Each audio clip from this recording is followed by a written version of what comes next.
রাজধানীতে counter terrorism ইউনিটের সঙ্গে বন্দুকযুদ্ধে হোলি আর্টিজান হামলার মূল পরিকল্পনাকারী মারজান সহ নিহত 2 জঙ্গিরা রেহাই পাবে না, হুঁশিয়ারি স্বরাষ্ট্রমন্ত্রীর।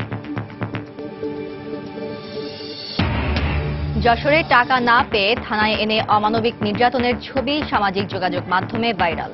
পুলিশ হেফাজত থেকে বেরিয়ে অস্বীকার যুবকের তদন্ত কমিটি গঠন। সিলেটে যাবজ্জীবন সাজাপ্রাপ্ত আসামির পরিবর্তে হতভাগ্য ব্যক্তির কারাভোগের ঘটনার তদন্তে বিচার বিভাগীয় কমিটি গঠন, সুষ্ঠু তদন্তের দাবি স্বজনদের। দেশে সপ্তমবারের মতো শুরু হচ্ছে মুক্তিযোদ্ধাদের তালিকা প্রণয়নের কাজ। অতীতেরগুলো ত্রুটিপূর্ণ স্বীকার করলেন মন্ত্রী, এবার প্রকৃতরায় স্থান পাবেন বলে আশ্বাস। এবং সরকারি অর্থায়নে চট্টগ্রামে 32 কিলোমিটার দীর্ঘ এলিভেটেড এক্সপ্রেসওয়ে নির্মাণের উদ্যোগ। আগের ফ্লাইওভারগুলো কার্যকর না থাকায় প্রকল্পের সফলতা নিয়ে সংশয়।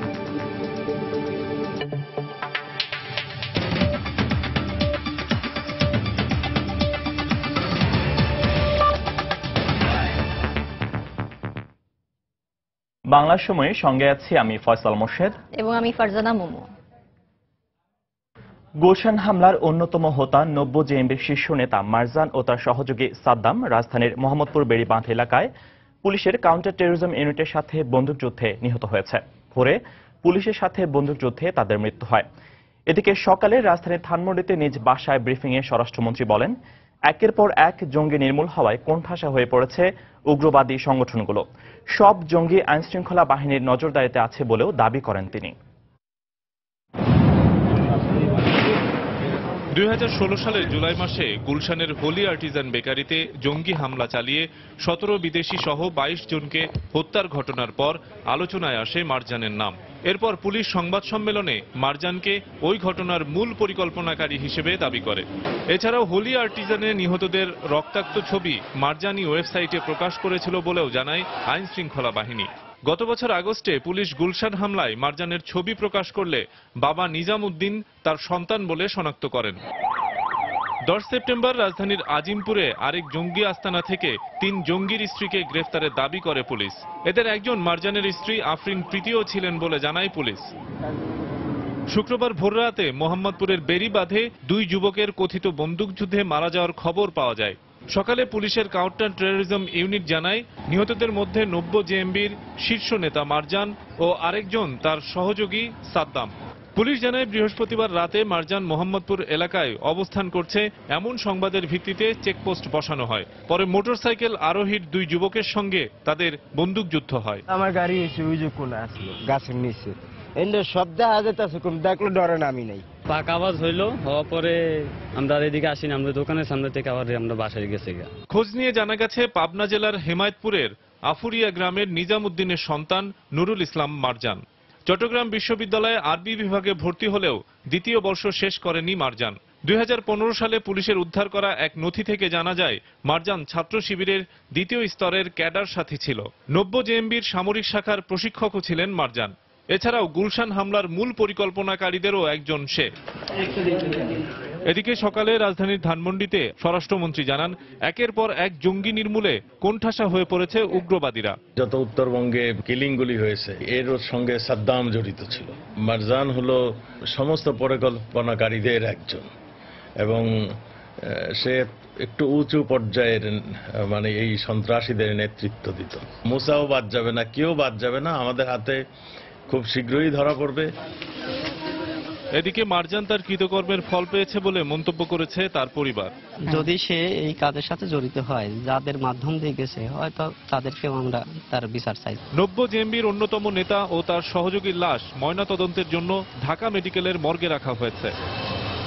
শফিক মোহাম্মদ, সময় সংবাদ, ঢাকা। যশোরে সাইদ নামে এক যুবককে আটকের পর থানায় উল্টো করে ঝুলিয়ে বেধড়ক মারধরের অভিযোগ উঠেছে পুলিশের বিরুদ্ধে। ঘুষ হিসেবে দাবি করা টাকা না দেয়ায় গত বুধবার তাকে এই নির্যাতন চালানো হয়।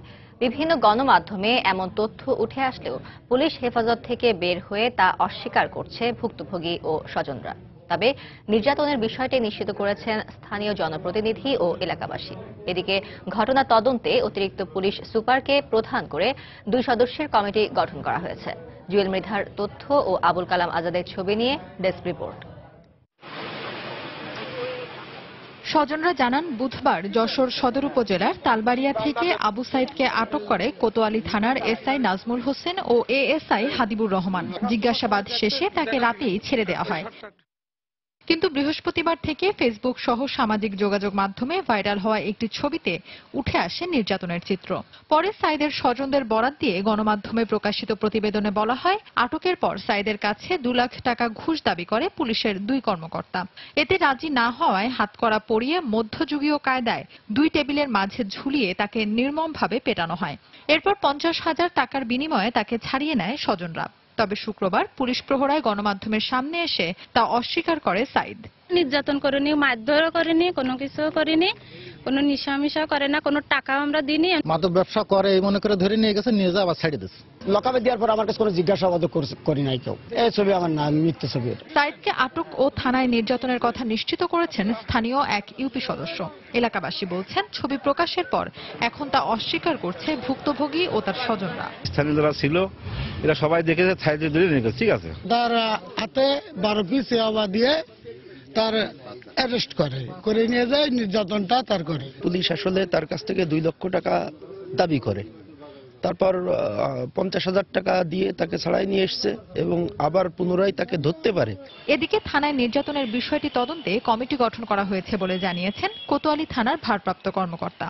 বিষয়টা খতিয়ে দেখার জন্য পুলিশ সুপার মহোদয় ইতিমধ্যে 2 সদস্য বিশিষ্ট একটা কমিটি গঠন করছেন। কমিটি তদন্তে যদি সংশ্লিষ্টদের বিরুদ্ধে অভিযোগ পাওয়া যায়, তাদের বিরুদ্ধে যে সাব ইন্সপেক্টর বা এএসআই যারা থাকবেন তাদের বিরুদ্ধে আইন ও বিধি মোতাবেক কঠোর ব্যবস্থা গ্রহণ করবেন বলে জানিয়েছেন। স্বজনরা জানান, বাড়ির পাশে একটি চায়ের দোকান দিয়ে সংসার চালায় আবু সাইদ। সময় সংবাদ, যশোর। সিলেট কেন্দ্রীয় কারাগারে যাবজ্জীবন সাজাপ্রাপ্ত এক আসামির পরিবর্তে অন্য ব্যক্তি বন্দী থাকার ঘটনা তদন্তে বিচার বিভাগীয় কমিটি গঠন করা হয়েছে। সকালে সময় সংবাদকে এ তথ্য নিশ্চিত করেছেন জেলার অতিরিক্ত ম্যাজিস্ট্রেট আবু সাফায়েত মোহাম্মদ শাহিদুল ইসলাম। 3 সদস্যের ওই কমিটিতে সিলেটের চিফ জুডিশিয়াল ম্যাজিস্ট্রেটকে প্রধান করা হয়েছে। তদন্ত শেষে 3 কার্য দিবসের মধ্যে জেলা ও দায়রা জজের কাছে কমিটি প্রতিবেদন জমা দেবে বলে জানিয়েছেন এডিএম। একটি হত্যা মামলায় যাবজ্জীবন সাজাপ্রাপ্ত আসামি ইকবাল হোসেন বকুলের পরিবর্তে 2015 সালের 11 অক্টোবর থেকে রিপন আহমদ নামে এক ব্যক্তি কারাগারে সাজা ভোগের অভিযোগ ওঠে। এ নিয়ে সময় সংবাদে অনুসন্ধানী প্রতিবেদন প্রচারের পর ঘটনা তদন্তে বিচার বিভাগীয় কমিটি গঠন করা হলো। এদিকে এই ঘটনার সুষ্ঠু তদন্তের দাবি জানিয়েছেন বকুলের স্বজনরা।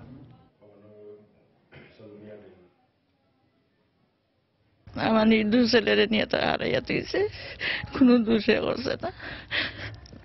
দুষ্টি করতে আর কি আমি তো কোনো কথা আছে না, দোষ করছে না, বিনা দোষে নিয়ে তারা হারাইয়া তুইছে। বুধবার আমাদের জেলা আইনগত সহায়তা কমিটির মিটিংয়ে এই বিষয়টি আমরা উপস্থাপন করি এবং তাৎক্ষণিকভাবে বিজ্ঞ জেলা জজ মহোদয় একটি কমিটি গঠনের ঘোষণা দেন এবং পরদিনই 2 সদস্য বিশিষ্ট একটি কমিটি গঠন করা হয়। চিফ জুডিশিয়াল ম্যাজিস্ট্রেট জনাব মোহাম্মদ আব্দুল হান্নানকে সভাপতি করে উনি কারাগারে যাবেন এবং উক্ত বন্দীর সাথে উনি সাক্ষাৎকার নেবেন এবং কাগজপত্র পর্যালোচনা করবেন। তো আশা করা যায় 3 কার্য দিবসের মধ্যে এই কমিটি কাজ শেষ করতে পারবে। বাংলার সময় আরো থাকছে। বিজিবির সঙ্গে সংঘর্ষের জেরে কাল থেকে মৌলভীবাজারে অনির্দিষ্টকালের পরিবহন ধর্মঘটের ডাক। বৃহত্তর আন্দোলনের হুঁশিয়ারি, এখনো থমথমে পুরো এলাকা। সামাজিক যোগাযোগ মাধ্যমে পাঠ্য বইয়ের ভুল ও বিকৃতির অভিযোগ পর্যালোচনায় 3 সদস্যের কমিটি গঠন করেছে জাতীয় শিক্ষাক্রম ও পাঠ্যপুস্তক বোর্ড এনসিটিবি। আজ এনসিটিবির পক্ষ থেকে জানানো হয়, অধ্যাপক কাজী আবুল কালামকে প্রধান করে 3 সদস্যের পর্যালোচনা কমিটিকে 7 কর্মদিবসের মধ্যে প্রতিবেদন জমা দিতে বলা হয়েছে। প্রতিবেদন পাওয়ার পর পাঠ্য বইয়ের সব ভুল ত্রুটি ঠিক করে সংশোধনী দেওয়ার কথা জানিয়েছে এনসিটিভি।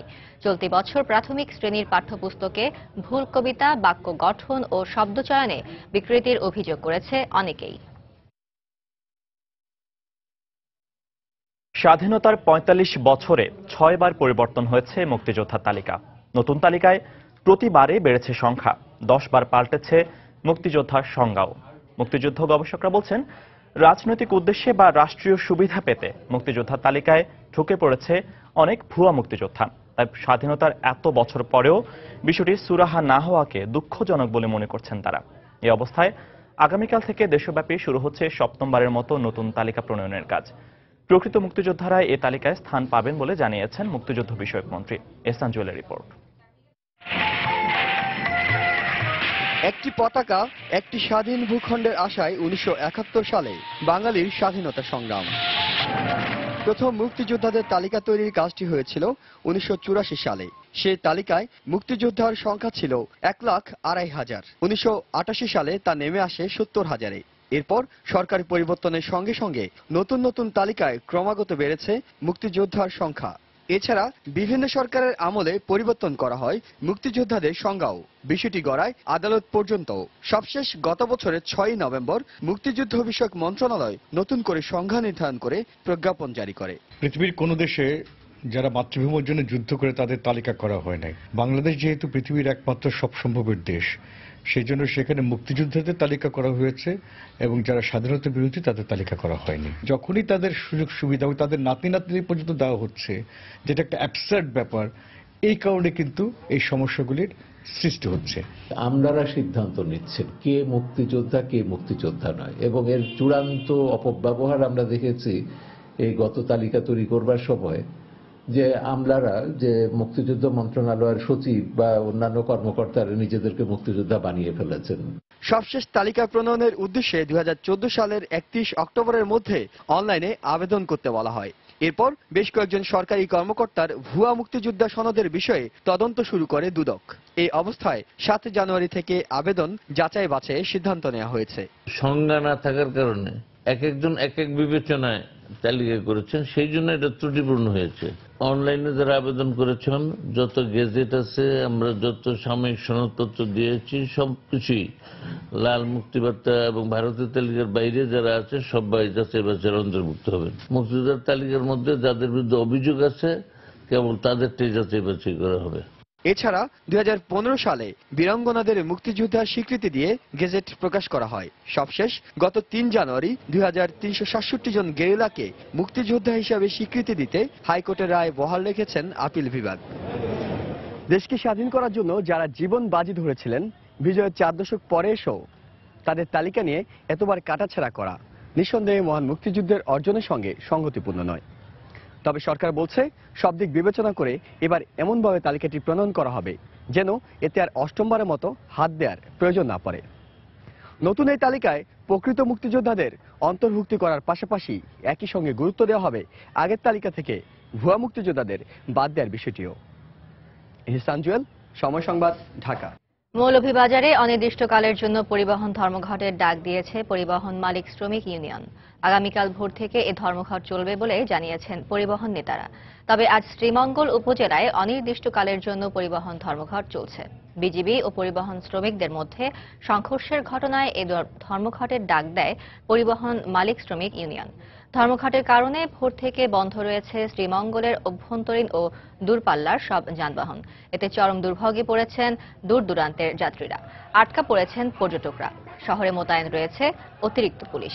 এলাকায় থমথমে পরিস্থিতিও বিরাজ করছে। এদিকে ব্যবসা প্রতিষ্ঠানে হামলা ও ভাঙচুরের প্রতিবাদে ব্যবসা প্রতিষ্ঠান বন্ধ রেখেছেন ব্যবসায়ীরা। এদিকে বিজিবির সঙ্গে পরিবহন শ্রমিকদের সংঘর্ষের ঘটনা তদন্তে 4 সদস্য বিশিষ্ট কমিটি গঠন করেছে জেলা প্রশাসন। বৃহস্পতিবার সন্ধ্যায় শ্রীমঙ্গল শহরের ভানুগাছ রোড এলাকায় গাড়ি পার্কিংকে কেন্দ্র করে সংঘর্ষে জড়িয়ে পড়ে বিজিবি ও পরিবহন শ্রমিকরা। এ সময় পরিস্থিতি নিয়ন্ত্রণে আনতে বিজিবির গুলিতে 8 জন আহত হন। মৌলভীবাজার যাবো আর কি, তো রাস্তা হঠাৎ করে পাহাড়ের মাঝখানে আমাদের টাকা ফেরত দিয়ে বলতেছে আমরা যেতে পারবো না। মৌলভীবাজার যাইতাম আমরা, গাড়ির সমস্যা, এখন আধা করতেন আমরা আটকে যাবো। আমরা আইনকে শ্রদ্ধা করি, আইনের মাধ্যমে তাদের বিচার আমরা দাবি করছি। এখন পর্যন্ত আমাদের সাথে কোনো ধরনের প্রশাসনিক যোগাযোগ হয় নাই এবং আমাদের প্রশাসনের কাছ থেকে এখন পর্যন্ত কোনো আশ্বাস পাইনি। আইনশৃঙ্খলা পরিস্থিতি এখন স্বাভাবিক এবং স্বাভাবিক হয়ে আসছে, আর এটা সমাধানের লক্ষ্যে আমাদের শ্রীমঙ্গলের নেতৃবৃন্দ সহ এটা আলোচনা করে দ্রুততার সাথে এটা সমাধানের পদক্ষেপ নেওয়া হচ্ছে। বাহারি রং আর নানা জাতের ভিনদেশি পাখির ওড়াওড়ি, ডুব সাঁতারের মন মাতানো দৃশ্য।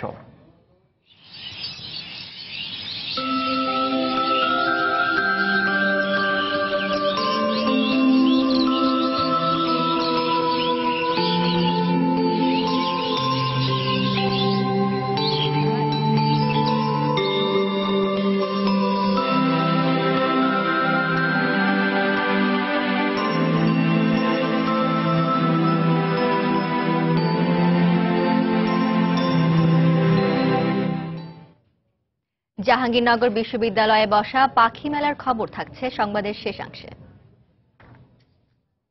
মাদারীপুরে দুটি স্পিড বোটের মুখোমুখি সংঘর্ষে 7 জন আহত হয়েছেন, নিখোঁজ রয়েছেন আরও একজন। সকালে শিবচরের কাউরাকান্দি ফেরিঘাটে এ দুর্ঘটনা ঘটে। ফায়ার সার্ভিস জানায়, মুন্সিগঞ্জের শিমুলিয়া ঘাট থেকে ছেড়ে আসা স্পিড বোটের সঙ্গে বিপরীত দিক থেকে আসা অপর একটি স্পিড বোটের মুখোমুখি সংঘর্ষ হয়। এ সময় দুটি স্পিড বোটই পানিতে ডুবে যায়। এ ঘটনায় আহত হন 7 জন। এদের মধ্যে গুরুতর আহত 2 জনকে ফরিদপুর মেডিকেল কলেজ হাসপাতালে পাঠানো হয়েছে। নিখোঁজ ব্যক্তিকে উদ্ধারে এখনও অভিযান চলছে। ঘন কুয়াশার কারণে এ দুর্ঘটনা হতে পারে বলে প্রাথমিকভাবে ধারণা করছে ফায়ার সার্ভিস। ঝালকাঠির সুগন্ধা নদীতে স্টিমারের ধাক্কায় ইঞ্জিন চালিত নৌকা ডুবে 3 জন নিখোঁজ হয়েছেন। পুলিশ জানায়, সকালে সদর উপজেলার রাজাপুর থেকে 10 জন যাত্রী নিয়ে জেলা শহরের পৌর খেয়াঘাটের উদ্দেশ্যে ছেড়ে আসে ইঞ্জিন চালিত নৌকাটি। মাঝপথে খুলনাগামী স্টিমার মধুমতির সাথে ধাক্কা লেগে নৌকাটি ডুবে যায়। স্থানীয় জেলেদের সহায়তায় মাঝিসহ 8 জন তীরে উঠতে সক্ষম হয়। তবে এখনও সন্ধান মেলেনি আলম জমাদ্দার, তসলিম হাওলাদার ও রাজ্জাক মল্লিক রাজা নামে 3 যাত্রীর। নিখোঁজদের সন্ধানে ফায়ার সার্ভিসের ডুবুরি দলের উদ্ধার তৎপরতা চলছে বলেও জানায় পুলিশ।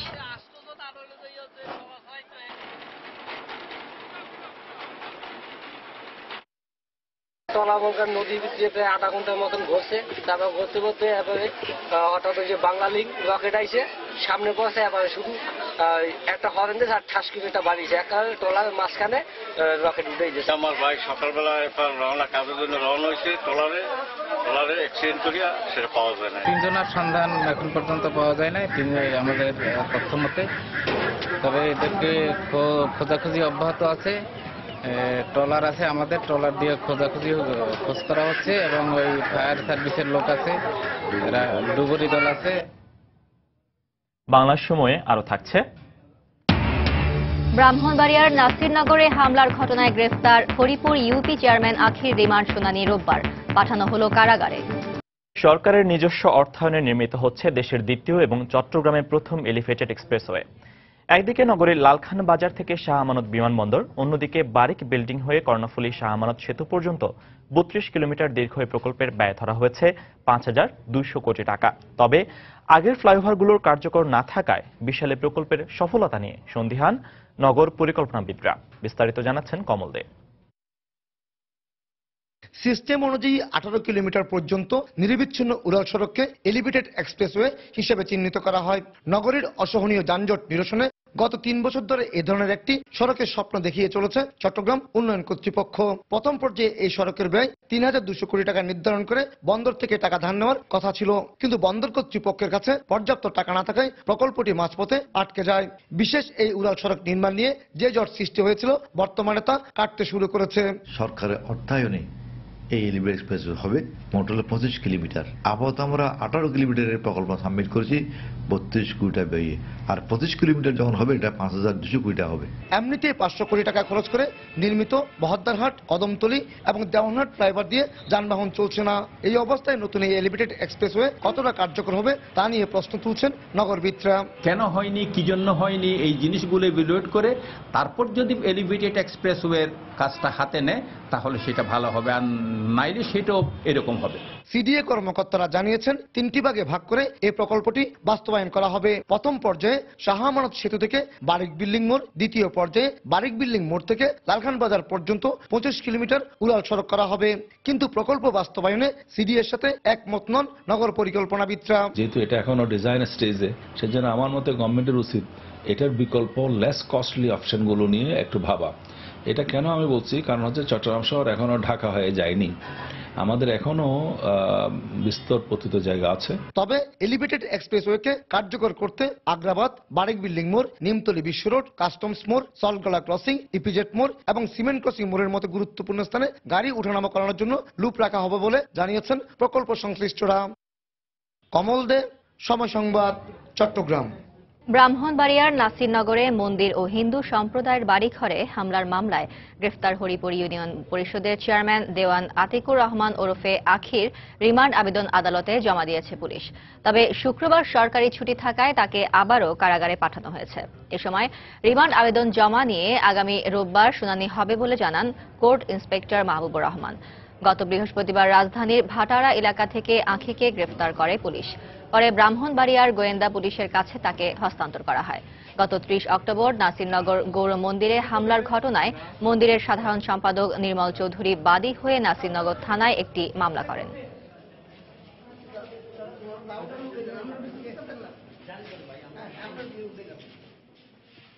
সিনিয়র জুডিশিয়াল ম্যাজিস্ট্রেট জনাব শরাফুদ্দিন তার আদালতে তাকে উপস্থাপন করা হয়েছে এবং সাথে সাথে তাকে 7 দিনের পুলিশ রিমান্ডের জন্য আবেদন করা হয়েছে। আজকের যেহেতু বন্ধের দিন সেহেতু ওপেনিং ডেতে একটি সুবিধামতো দিন তার রিমান্ড প্রাপ্তির জন্য শুনানির দিন ধার্য করা হবে। 1972 সালের 6 জানুয়ারি দিনাজপুরে ভয়াবহ মাইন বিস্ফোরণে নিহত 5 শতাধিক মুক্তিযোদ্ধার স্মরণে নানা কর্মসূচি পালিত হয়েছে। সকালে নিহতদের স্মরণে মহারাজা স্কুল প্রাঙ্গণে স্মৃতি পরিষদের উদ্যোগে মুক্তিযোদ্ধা স্মৃতিস্তম্ভে ফুল দিয়ে শ্রদ্ধা জানান বিভিন্ন সামাজিক, সাংস্কৃতিক ও রাজনৈতিক সংগঠনের নেতাকর্মীরা। পরে প্রেস ক্লাবে আলোচনা সভার আয়োজন করা হয়। 1971 সালে মহান মুক্তিযুদ্ধকালীন পাক বাহিনীর পুঁতে রাখা মাইন দেশ স্বাধীনের পর অপসারণ করে মহারাজা স্কুল মাঠে জমা করেছিলেন মুক্তিযোদ্ধারা। 1972 সালে 6 জানুয়ারি অপসারণ করা মাইন ট্রাক থেকে নামাতে গিয়ে বিস্ফোরণ ঘটে। এতে ঘটনাস্থলেই প্রাণ হারান 5 শতাধিক মুক্তিযোদ্ধা।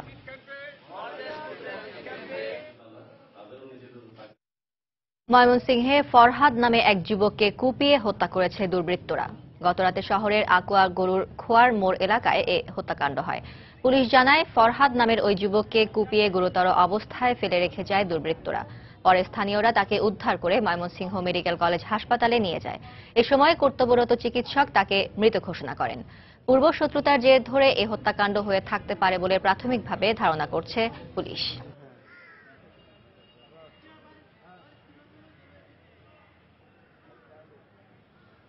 নাটোরের বড়াই গ্রামে নিখোঁজের একদিন পর আমিনা নামে এক বৃদ্ধা লাশ উদ্ধার করা হয়েছে। পুলিশ ও স্বজনরা জানান, গতকাল সকালে উপজেলার ঈদগাহ মাঠ এলাকার বৃদ্ধা আমিনা নিখোঁজ হন। এরপরই পরিবারের সদস্যরা অনেক খোঁজাখুঁজি করে তাকে পায়নি। আজ সকালে বাড়ির পাশের একটি মেহগনি গাছের বাগানে হাত পা বাঁধা অবস্থায় তার লাশ দেখতে পান এলাকাবাসী। খবর পেয়ে ঘটনাস্থল থেকে নিহতের মরদেহ উদ্ধার করে পুলিশ। এটি হত্যাকাণ্ড বলে প্রাথমিকভাবে ধারণা করছে পুলিশ।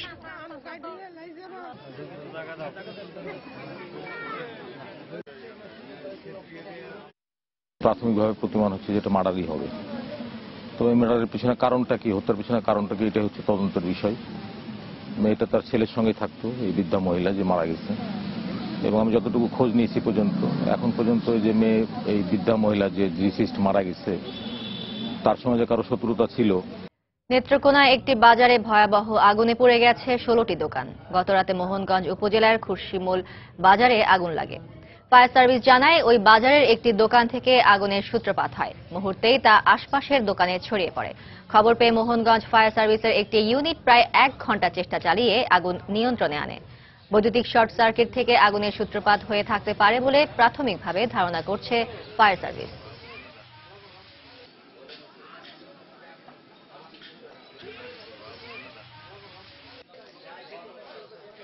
গাজীপুর সিটি কর্পোরেশনের বরখাস্তকৃত মেয়র অধ্যাপক এম.এ. মান্নান জামিনে মুক্তি পেয়েছেন। দুপুরে কাশিমপুর কারাগার থেকে তাকে মুক্তি দেয়া হয়।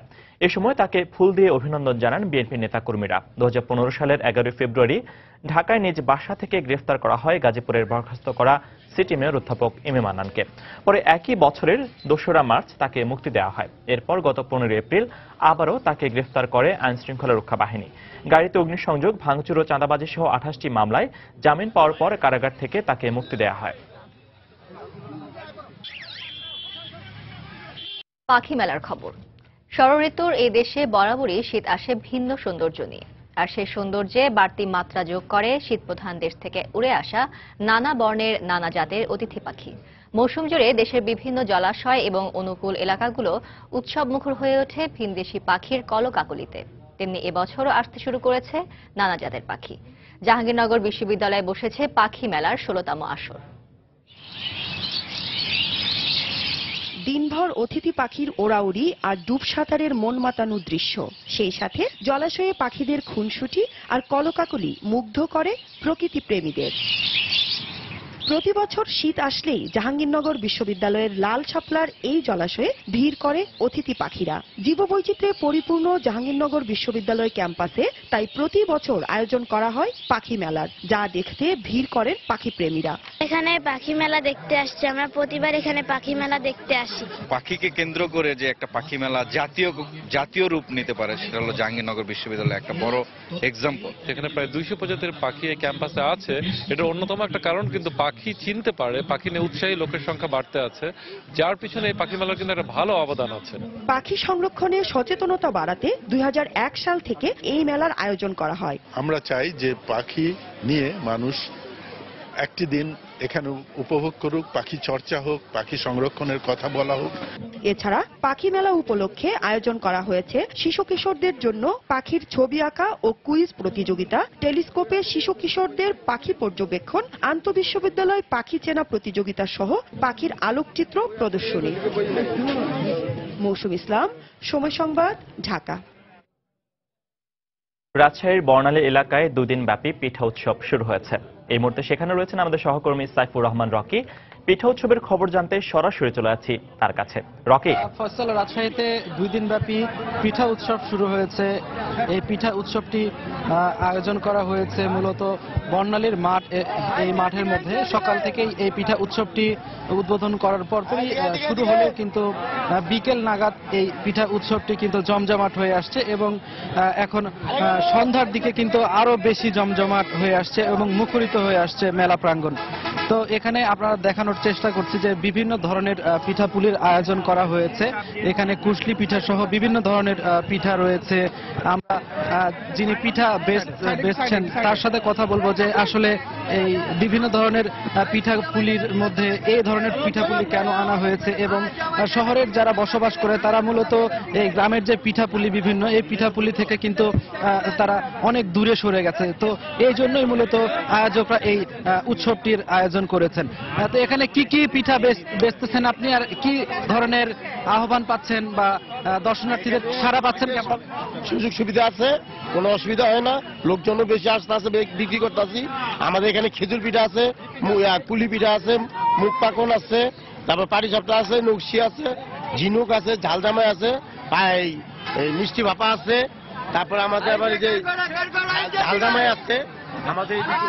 ফয়সাল, আপনি শুনছিলেন বিভিন্ন ধরনের পিঠাপুলি রয়েছে। এরকম এই মেলা প্রাঙ্গণে প্রায় 30টি স্টল রয়েছে। এই 30টি স্টলেই কিন্তু নতুন নতুন পিঠাপুলির আয়োজন করা হয়েছে। তো আমরা একজন দর্শনার্থীর সাথে অল্প একটু কথা বলে আসি যে আপনি আপনার মেয়েকে নিয়ে এসেছেন এই মেলা প্রাঙ্গণে, কেন এসেছেন মূলত এই আসসালামু আলাইকুম। আমি আসছি আমার ছোট মেয়েকে নিয়ে পিঠা উৎসবে। ও ক্লাস 3-তে পড়ে, ক্লাস 2 বই এসে দেখছে যে নবান্ন উৎসব, অনেক পিঠাপুলি উৎসব, বাংলাদেশ পিঠাপুলির দেশ। আসলে শুনছিলেন যে এই দর্শনার্থী বলছিলেন যে বইয়ে পাঠ্যপুস্তকে এই ধরনের পিঠাপুলির আয়োজনের কথা শুনে থাকে, কিন্তু শহরের ছেলেমেয়েরা বাস্তবে আসলে এইসব পিঠাপুলি কিন্তু দেখার সুযোগ পায় না। মূলত সেই জন্যই এই 2 দিন ব্যাপী পিঠা উৎসবে কেউ এভাবে সন্তানকে নিয়েও চলে এসেছেন এই মেলা প্রাঙ্গণে। তো ফয়সাল, কালকেও চলবে এই জমজমাট এই পিঠা উৎসবটি। দর্শক, রাজশাহীর বর্ণালী এলাকা থেকে 2 দিনব্যাপী পিঠা উৎসবের খবর জানাতে আমাদের সাথে সরাসরি যোগ দিয়েছিলেন সহকর্মী সাইফুর রহমান রকি। বাংলার সময়ের শীর্ষ সংবাদগুলো জানিয়ে দিচ্ছি আরেকবার। রাজধানীতে কাউন্টার টেরোরিজম ইউনিটের সঙ্গে বন্দুকযুদ্ধে হোলি আর্টিজান হামলার মূল পরিকল্পনাকারী মারজান সহ নিহত 2 জঙ্গিরা রেহাই পাবে না, হুঁশিয়ারি স্বরাষ্ট্রমন্ত্রীর। যশোরের টাকা না পেয়ে থানায় এনে অমানবিক নির্যাতনের ছবি সামাজিক যোগাযোগ মাধ্যমে ভাইরাল। পুলিশ হেফাজত থেকে বেরিয়ে অস্বীকার যুবকের, তদন্ত কমিটি গঠন। সিলেটে যাবজ্জীবন সাজাপ্রাপ্ত আসামির পরিবর্তে হতভাগ্য ব্যক্তির কারাভোগের ঘটনা তদন্তে বিচার বিভাগীয় কমিটি গঠন, সুষ্ঠু তদন্তের দাবি স্বজনদের।